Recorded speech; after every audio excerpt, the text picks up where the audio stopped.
Alors, nous commençons un nouveau chapitre où on va parler de suite et série dans un espace métrique. Alors, c'est un concept que vous avez certainement vu en première année dans votre cours de calcul 2, sauf que nous allons le voir avec beaucoup plus de rigueur et de généralité. Alors, dans cette première capsule 16, ici, on va définir c'est quoi une suite, voir quelques exemples et donner la définition de c'est quoi convergence et c'est quoi limite pour une suite. Alors, on commence par poser la définition fondamentale pour tout ce chapitre ici, celui d'une suite. Donc, une suite dans un espace métrique ED, c'est une fonction de domaine les entiers naturels et d'image dans E. Donc, à chaque élément de N, on fait associer un élément de l'espace métrique E. OK? Alors, donc, la définition d'une suite, c'est ça.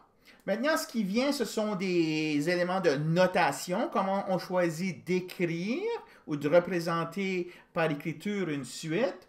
Donc, si f est une fonction telle que l'image de l'entier n par f, c'est xn, alors parfois, on va désigner ici avec des crochets. C'est un peu trompeur parce que les crochets, on les utilise souvent, en fait presque exclusivement pour désigner des ensembles. Sauf que ici, c'est différent d'un ensemble. Ce qu'on désigne ici, c'est essentiellement toutes les images, toutes les valeurs possibles de la suite, ordonnées de telle sorte que le premier c'est x1, le f de 1, le deuxième c'est f de 2, f de 3, ainsi de suite. Donc on met toutes les valeurs de f dans une liste ordonnée. Le terme xn ici, c'est le énième terme de la suite. On appelle ça le énième terme de la suite. Et puis parfois, au lieu de désigner comme ceci tout court, on désignera les quelques premiers termes si le pattern est évident là, sur qu'est-ce qui va être le terme général. Alors, vous avez déjà vu ça, juste un peu plus de formalité si on veut. Donc, quelques exemples. Si je regarde dans... Oups, on va prendre un trait un peu moins grand. Dans l'espace métrique R, avec la métrique donnée par la valeur absolue, j'ai la suite, quand j'écris ceci, OK, je veux dire la suite 1, 1 demi, 1 tiers, 1 quart, ainsi de suite. Donc ça, c'est aussi représenté par la fonction f qui va être n dans R, tel que f de n égale 1 sur n. Donc ça là, ça veut tout dire la même chose, toutes ces choses-là. OK? Encore une fois, si je suis dans la droite réelle, si je regarde la suite, moins 1 à l'exposant n. Donc, quand n égale à 1, ça me donne moins 1. Quand n égale à 2, ça me donne 1. Ensuite, moins 1, 1, moins 1, 1. Et puis, ça alterne comme ça. OK? Donc, dans ce cas ici, la fonction correspondante, c'est f de n égale moins 1 à la n. OK? Donc, ça aussi, c'est une suite. Peut-être pour changer un peu, si je travaille dans l'espace des fonctions continues bornées qui vont de 0 pi dans R. Donc, toutes les fonctions continues dont le graphe est borné et qui vont de 0 pi dans R avec la métrique du suprémum.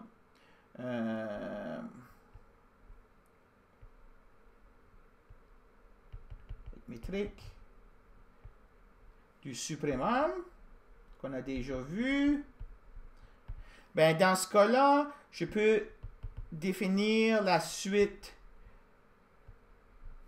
suivante, par exemple. Donc, sinus de nx. Alors, pour chaque n, je fais correspondre non pas un nombre, mais un élément de cet ensemble ici.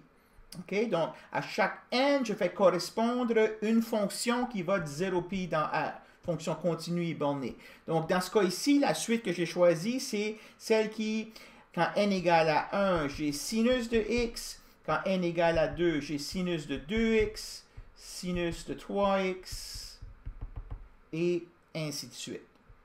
Donc ici, la fonction f, elle va des entiers vers cb 0πr, et puis f de n, c'est sinus de nx.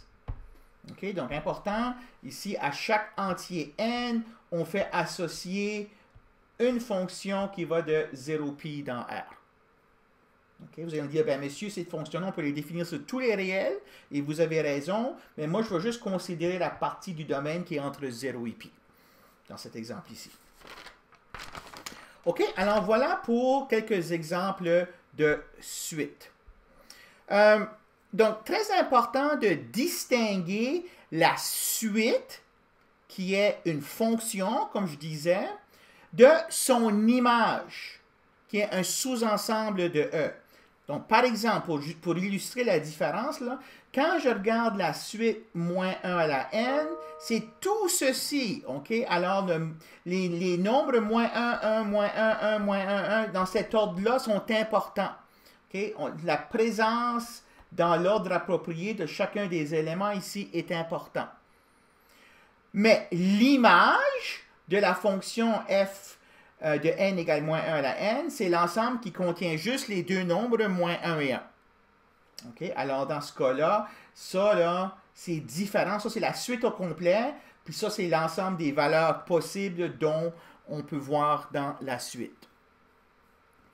Donc, le concept important par rapport à une suite, c'est comment se comportent les termes quand je vais de plus en plus loin dans la suite. On aimerait avoir une manière de caractériser ce processus-là.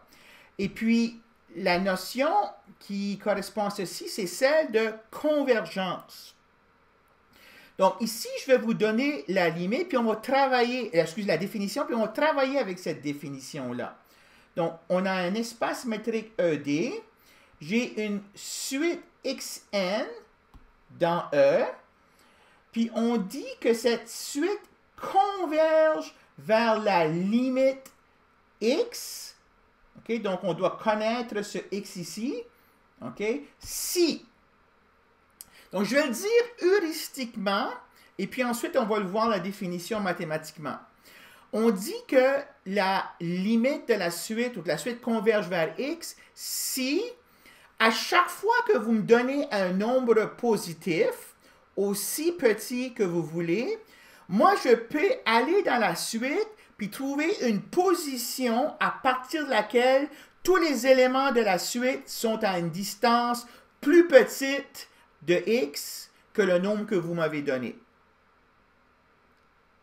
Okay? Alors, comment est-ce qu'on écrit ça mathématiquement? C'est un défi. Vous me donnez un nombre positif epsilon quelconque. Moi, maintenant, avec ce nombre-là, je dois trouver une position dans la suite qui va dépendre en général du epsilon que vous m'avez donné, tel que quand je regarde les éléments de la suite à droite de cette position-là, quand l'indice n minuscule est plus grand que ce n majuscule-là, la distance entre xn et x, la limite proposée, est plus petite qu'epsilon. Donc, si je suis capable pour tout epsilon de trouver un n majuscule correspondant, qui fait que ceci c'est vrai, on dit que la suite converge vers la limite ou tend vers la limite x. OK? Donc, la limite ici fait partie de la définition de manière intégrale. OK? Donc, on doit connaître le candidat possible pour la limite avant de pouvoir utiliser cette définition ici.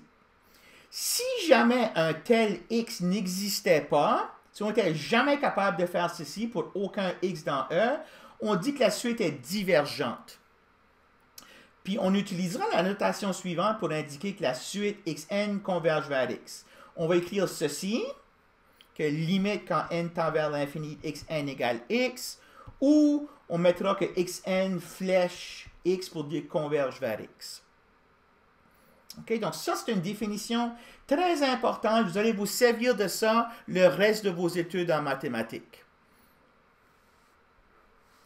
Donc, exemple. Dans la droite réelle, montrez que la suite 1 sur n converge vers 0. C'est-à-dire que les éléments de la suite 1 sur n, okay, se rapprochent de plus en plus de 0. Okay? Bien sûr, là, il n'y a aucun entier n pour lequel 1 sur n sera égal à 0. Okay? Donc, on ne dit pas ici nécessairement que le x, c'est un élément de la suite. Okay? Mais on dit que les éléments de la suite se rapprochent autant que l'on veut de x. Très important comme distinction. Donc, on va faire ceci. Solution. On va se prendre un epsilon plus grand que 0 quelconque. Et par le théorème, le fait que R est archimédien,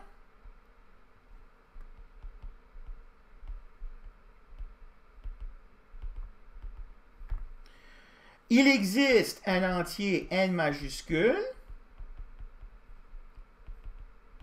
tel que n majuscule fois epsilon est plus grand que 1, ce qui veut dire que epsilon est plus grand que 1 sur n. Donc, moi, je vais proposer ce n majuscule-là, qui existe en vertu du fait que R est archimédien. Je vais utiliser ce n majuscule-là pour montrer que ça fait fonctionner cette définition-là. Donc, je vais montrer qu'à chaque fois que je prends un n minuscule plus grand que le n majuscule que je viens de prendre ici, je vais avoir que cette distance ici est plus petit qu'epsilon, où le x, ça va être 0. La limite proposée, c'est 0. Puis le xn, ça va être le nème terme de la suite qui est 1 sur n. Donc, pour tout entier,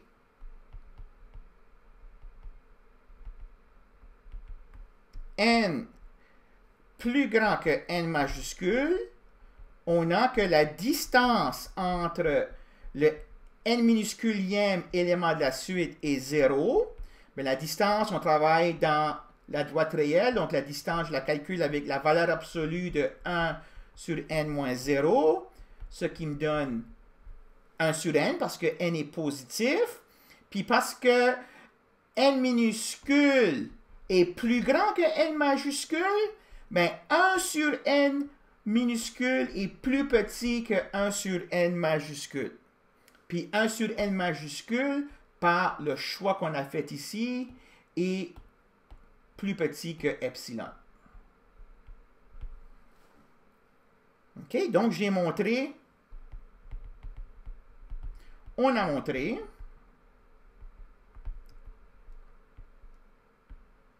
que pour tout epsilon positif, il existe un entier n majuscule qu'on a choisi soigneusement ici avec la propriété que R est archimédien, tel que n plus grand que n majuscule implique que la distance entre 1 sur n et la limite proposée 0 est plus petit qu'epsilon. Donc, la suite 1 sur n converge vers 0 ou encore limite quand n tend vers l'infini de 1 sur n égale à 0. OK. Autre exemple. Dans la droite réelle, montrer que la suite n diverge. C'est-à-dire la suite 1, 2, 3, 4, 5 diverge. Donc, on va aller par contradiction. Supposons qu'il existe un réel x tel que la limite quand n tend vers l'infini, de n égale à x. Puis on va arriver à une contradiction. Donc, ça veut dire que pour tout epsilon plus grand que 0, il existe un n majuscule tel que quand je prends un indice de la suite plus grand qu'n majuscule, la distance entre le nième terme de la suite et x est plus petit qu'epsilon. Donc ça, c'est vrai pour tout epsilon plus grand que 0. En particulier, c'est vrai pour epsilon égal à 1. Oups. Donc, en particulier,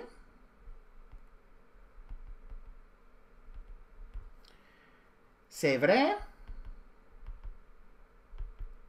si epsilon égale à 1. C'est-à-dire, il existe un entier n majuscule tel que n plus grand que n majuscule implique que la distance entre n et x est plus petit que 1. Donc, moi, je vais poser K majuscule comme étant le plus grand des deux nombres, des deux entiers suivants. Ce n majuscule ici, et puis partie entière de x plus 2. OK? Alors, je vais montrer maintenant que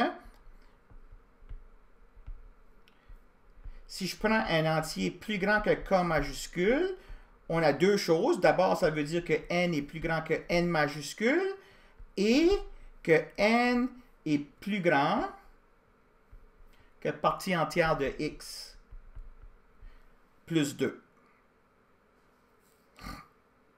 OK, donc, si n est plus grand que n majuscule, ça veut dire que je peux utiliser, en fait, ceci, que la distance entre n et x est plus petit que 1.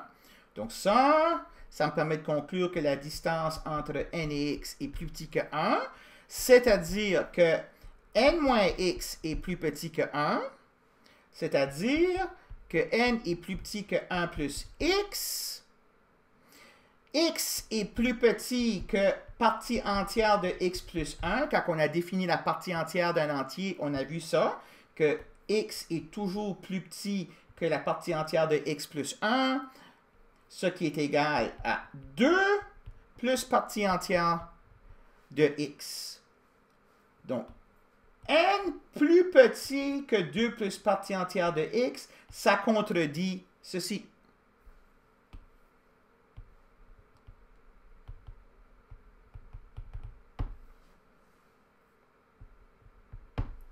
Okay, donc, l'hypothèse qu'on a posée au départ, qu'il existait un nombre réel tel que la suite convergeait vers ce nombre réel-là, nous mène à une contradiction. Donc, la suite n diverge.